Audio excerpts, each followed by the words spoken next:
குருவே சரணம். அனைவருக்கும் ஆத்ம வணக்கம். தியானம் பலர் பண்ணுறோம். குருவிடம் தீட்சை வாங்கினவங்களும் பண்ணுறோம், தீட்சை வாங்காதவங்களும் பண்ணுறோம்.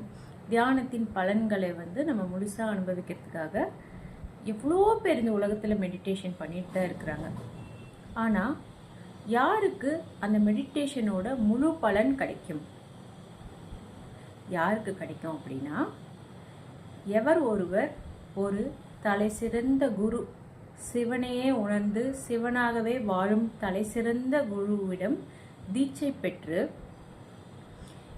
ஏன்னா ஒரு தலை சிறந்த குருவால் தான் நம்ம எண்ணங்களை அடக்க செய்ய முடியும். நம்மளால எவ்வளவு தனிப்பட்டு உட்காந்து தியானம் பண்ணாலும் நம்ம எண்ணங்கள் வந்து நம்மளுக்கு இன்டரப்ட் பண்ணிகிட்டே தான் இருக்கும். நம்மளால தியானம் பண்ணவே முடியாது. தனிப்பட்ட தியானம்ங்கிறது அமைதியாக ஓரமாக உட்கார்ந்து இருப்பதற்கு சமம் மட்டுமே.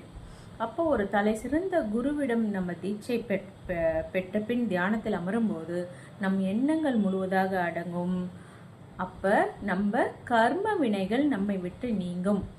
ஏன் தியானம் நல்லது அப்படின்னா, நம்ம கர்ம வினைகள் நம்மை விட்டு நீங்குவதால் தான் தியானம் நல்லது. தியானத்திற்கு பல பலன்கள் இருக்கிறதுக்கு காரணம் கர்ம வினைகள் நம்மளை விட்டு நீங்கும். ஏன்னா தியானத்தில் நம்ம சிவனையே உணர்றோம். சிவன் அழிக்கும் கடவுள்னு ஏன் சொல்கிறாங்க? சிவன் நம்ம கிட்ட இருக்க ஈகோ, நம்மளுக்கு தேவையற்ற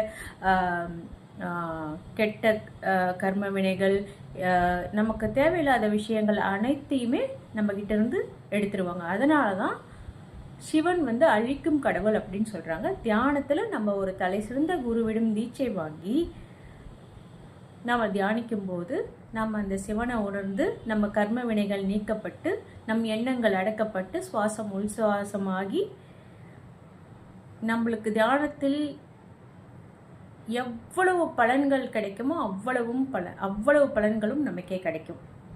அந்த பிரபஞ்சத்தையே ஆளக்கூடிய திறமை நமக்கு கிடைக்கும். ஆத்ம வணக்கம்.